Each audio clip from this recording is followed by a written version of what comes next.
All right, everyone, we have very important polling news, which is that something appears to finally have happened with regards to Biden's approval and disapproval polling that refused stubbornly to happen for many, many months prior, which is that I had analyzed Biden's polling, approval and disapproval, and I've got RCP open here because I want to give you the exact date to be extra accurate.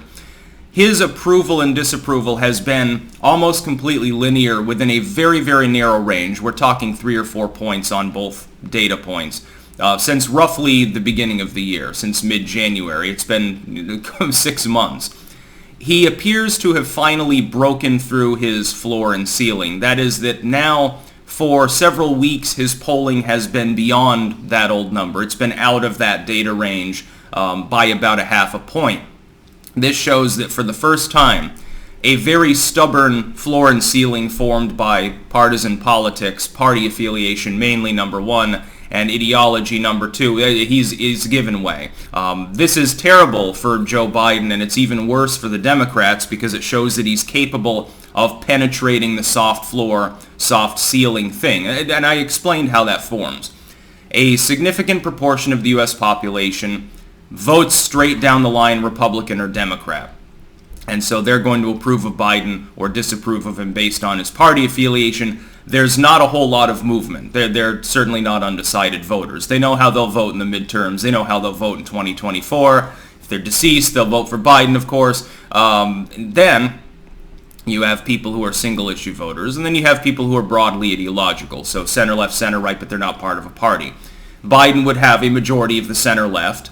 That may not be true anymore based on this number. His approval is now below 40 in the RCP aggregate for the first time. His disapproval is riding up within half a point of its highest point, and the gap is 15.3.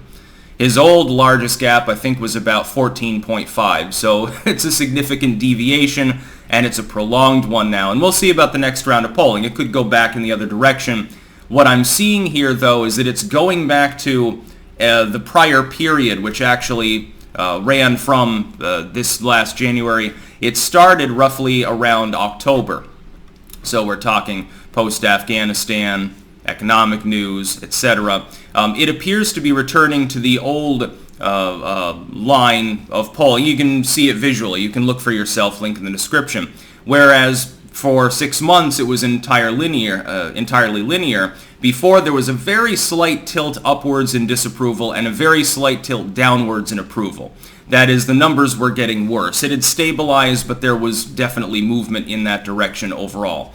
I always said that disapproval was the more important marker. It shows more deviation than his approval, and you've got to understand approval can be very soft. When you disapprove, there's a significance to it that goes beyond simply approval, especially in the wake of the Orange Man bad era, in which I think that some people check the approval box simply because Joe Biden happens not to be Donald Trump, which is really not a great selling point when the economy has collapsed and you're getting more and more involved in a major war and escalating that, and when the border's open, when crime is skyrocketing. The leftoids getting their asses handed to them in California, by the way, in Los Angeles and San Francisco the other day. So things are not looking up for the cringe fringe, and they're certainly not looking up for Joe Biden. The significance of this is that if he's capable of losing a portion of that support that had been very stubbornly supporting him, despite everything going wrong, it indicates that a larger and larger proportion of the population is looking at the situation, I think it's mostly the economy and crime at this point, and saying, fuck this shit. I no longer approve. I was willing to give Biden time. These are the patient non-party voters. I gave Biden 6 months. He kept saying he was going to tackle this issue and that issue, and he never tackled these issues. Well, the gig is up. Midterms are coming. I've decided to vote on the other side for the first time since I was a little chillin', based on the economy, stupid. And I think it is mostly the economy. Again, in crime. There are parts of the country where the border is probably the biggest issue, mainly along the southern border areas, southern Texas, New Mexico.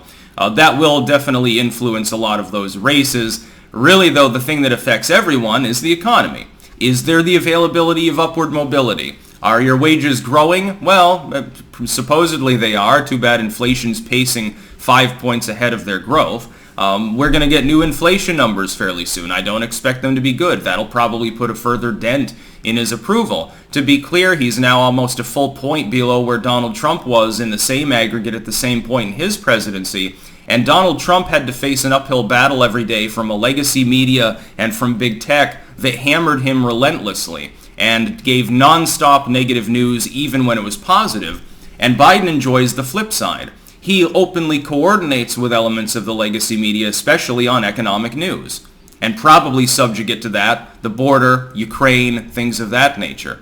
By the way, things are heating up in North Korea again, just so that we're aware. So, wonderful. Another flashpoint that had been somewhat dampened. It had been somewhat smoothed over under Trump. Roaring back to life. And now the U.S. is issuing a stern warning that if you test another nuke, there will be harsh consequences. Like anyone actually believes that Biden's going to engage in such brinksmanship because, of course, he's not in control, number one, and nobody respects him, number two, to do the diplomatic thing. Beijing Biden. Approval finally falls below 40%. That is a very, very bad number, again, when you have literally the entire establishment up to bat for you. You have virtually nobody in the entire establishment legacy media criticizing Joe Biden. They're too busy right now fixated on guns bad and things of that nature. He still is getting hammered. This shows that people in the middle class are starting to see their savings wither away because of inflation and because of Bidenomic policies more generally, and they're going to punish him. The midterms are going to look, I think, even more dire than many people predicted when time comes due. That's about all. Peace out.